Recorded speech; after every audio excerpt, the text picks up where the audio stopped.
Hi there, my name is Janet Gershen-Siegel, and this is Module 1 of Quinnipiac University's Social Media Analytics class. Anyway, I am here to answer Professor Hong's questions, so let's get started, shall we?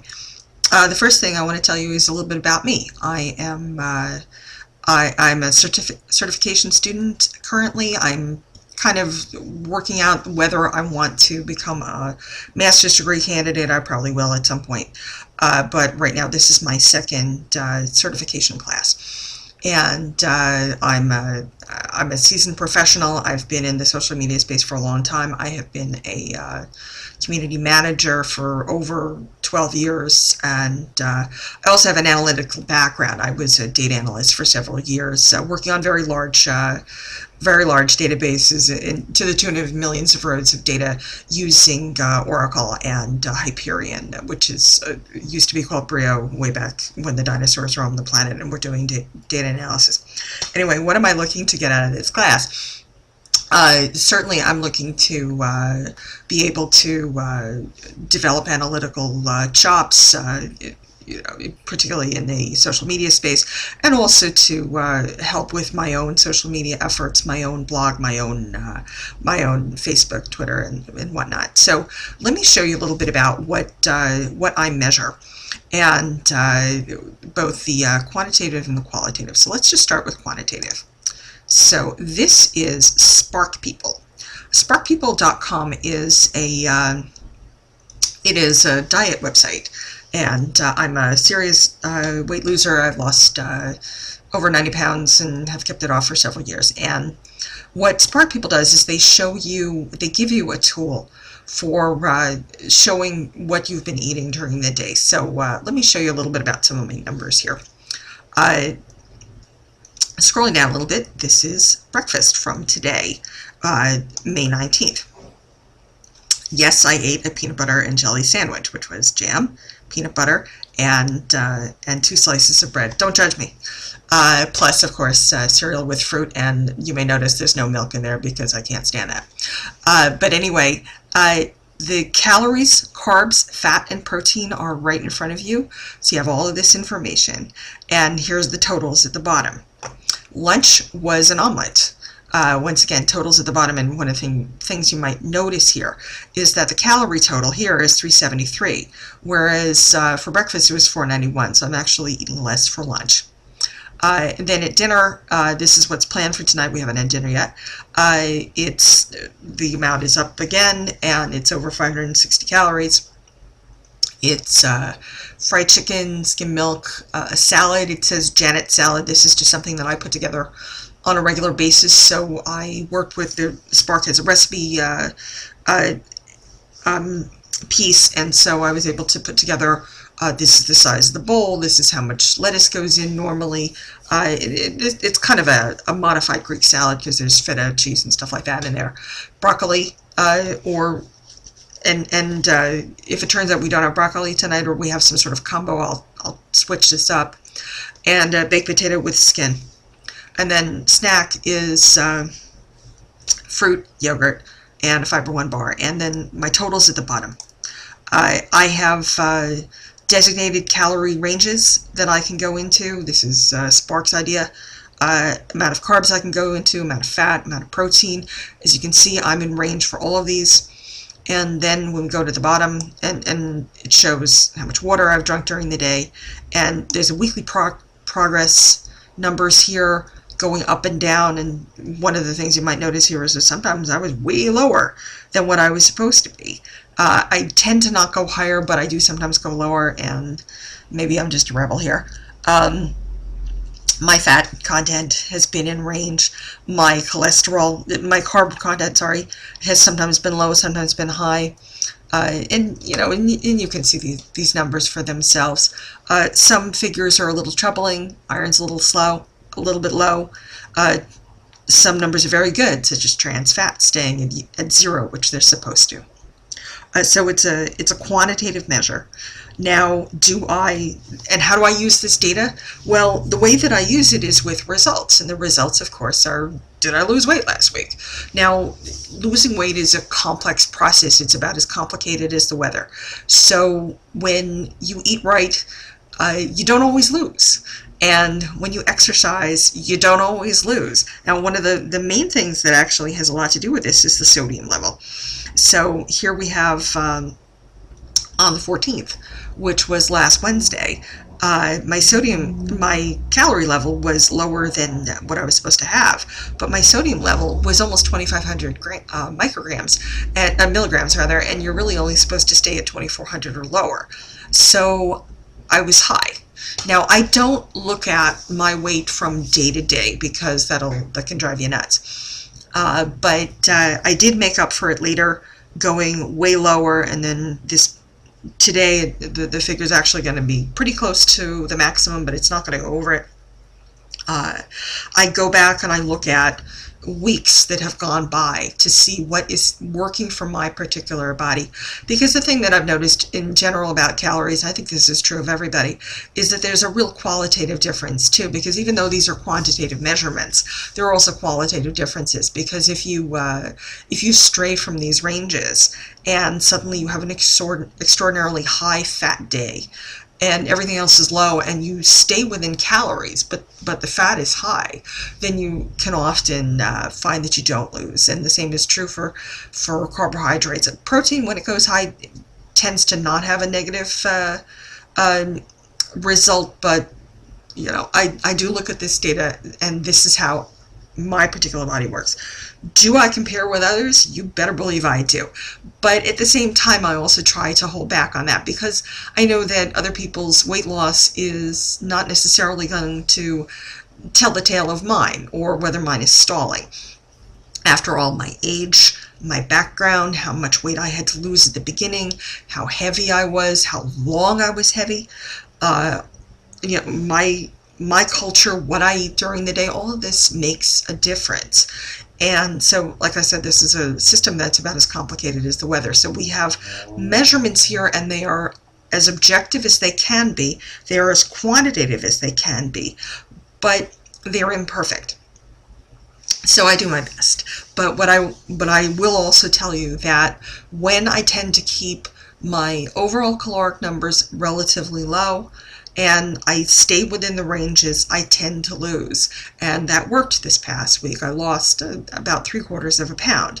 May not sound like a lot, but when you've been doing this for 5 years plus, that's actually a very good number. Now let's look at a qualitative measure. Now, one of the things that I do online is I write. I'm a writer. And this is a story. It's called Revved Up. This is a wholly original comedy story that I wrote and posted on a place called Wattpad. And Wattpad gives some nice stats. And so this is just a comedy story. It's got 11 parts, and there are. Let me see if I can make this move over a little bit. So whoops. So you can. Nope, didn't want to do that. So you can see what I'm talking about here. Yeah, that unaccurate it. And so it's got over 17,200 reads. I'm going to hit 17.3 certainly by the end of the day. 340 people have voted for this story, and there have been 178 comments on this story. This is about birding, gardening, passive aggression, and a hot El Camino.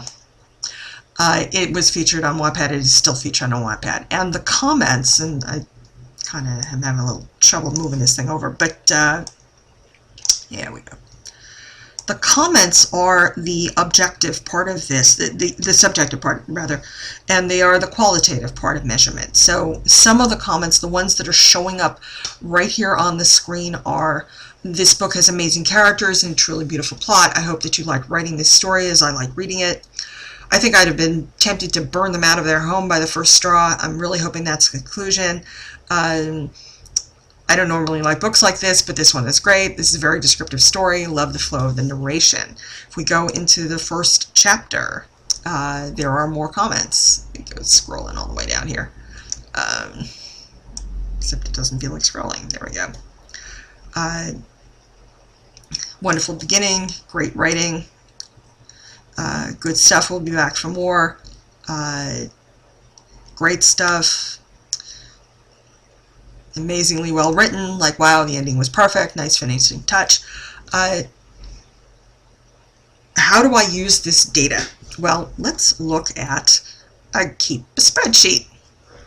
Now, I keep spreadsheets because I've been writing for years, and I have been posting my writing for years, and I like to look at my numbers and compare them over time. And what I have here is, this is a spreadsheet that's been filtered to show everything where I've got 10,000 or more on the read count or view count. It's called different things depending on where you go, per individual link, because a lot of these are posted in more than one place. So we have Fortune, He Stays a Stranger, Intolerance, More Than Will to Live, Temper, and Together are all at over 10,000 reads. But most of them, except really for More Than Will to Live, are listed in more than one place. So they actually have an even greater read count that goes beyond this. But Revved Up, which is the one that I've got circled right now, that one has, like I said, over 17,000 reads, and that's a nice number compared to these others. The only two stories that do better are Together, which is at the bottom, which has over 18,000 reads, and Reversal, which has over 25,000. In all fairness, Reversal is an old story. It's been around, I think now Reversal's getting to be about 6 years old. So a lot of this has come over time. One of the things you might also be noticing here on the link side, which is column F, is that except for the one story at Wattpad, which is Revved Up, everything else is posted elsewhere. It's posted on a much smaller site called Ad Astra Fanfiction. So, how do these numbers compare? Revved Up is doing very well, but Wattpad has millions of users. Ad Astra, where the other stories are, there are even two stories that are doing better, and that site has less than 2,000 users. So there's a difference there as well. I also looked at the number of comments, and Revved Up is the one that is that's highlighted here because it's got over 178 comments. But I can dig into this data a little bit because I can tell you right now that the number is a little inflated. Wattpad does inflate it by adding things like when you say thank you to somebody, that counts as a comment. But it's still a very nice number. It's certainly a comparable number to Reversal, which is right above it with 45 comments. Do I compare with others or keep this private? Oh my God, I don't keep this private. I shout this from the rooftops. I like writing, but I like getting feedback. I like knowing what's succeeding. But at the same time, I'm well aware that sometimes you're writing for an audience that might not quite be there. Wattpad is a very different audience from what I'm used to. And writing all of these other stories, I might add, are Star Trek fan fiction. And so that's a very, very specified kind of an audience, whereas the Wattpad story is just a wholly original comedy. So it didn't have a built-in fandom, it did not have built-in audience, but it's also featured on Wattpad. It got featured because I asked them, and I said, here, I've got this unique story, this unique comedy story, do you want to read it? And they did, and the powers that be said, hey, yeah, this is great, we're gonna feature this as one of our better stories. And so yes, that act of becoming a featured writer has helped me get a higher read count. So it all kind of goes together. What do I measure or compare? Like I said, I want to see what's working. Because if, let's say, let's look at the second one, which is He Stays a Stranger. No comments. Nobody has reviewed this story. It's got a decent number of reads, certainly. It's got a nice, very nice number. These are healthy numbers. But there are no comments at all. So why is that? Well, one of the things I can tell you as a completely qualitative piece of information that you can't see from these numbers is that that story is the ending of a relatively long series. So if people aren't starting in that series, if they aren't starting in that funnel, then to read He Stays a Stranger, it doesn't quite work because people can't quite figure out where they are. They don't, they lose their place because they sort of never had a place to begin with. So what that tells me, beyond anything else, is that yes, there's an interest, certainly, but it wasn't enough for people to do any commenting. Now, does that mean that I should never write a long series again? Probably not. But it might mean that maybe I should rethink some of this. Maybe I should rethink how long the series was. Anyway, I see my over 15 minutes is way over. So thanks for listening, and I'm looking forward to seeing what other people have, and see you around.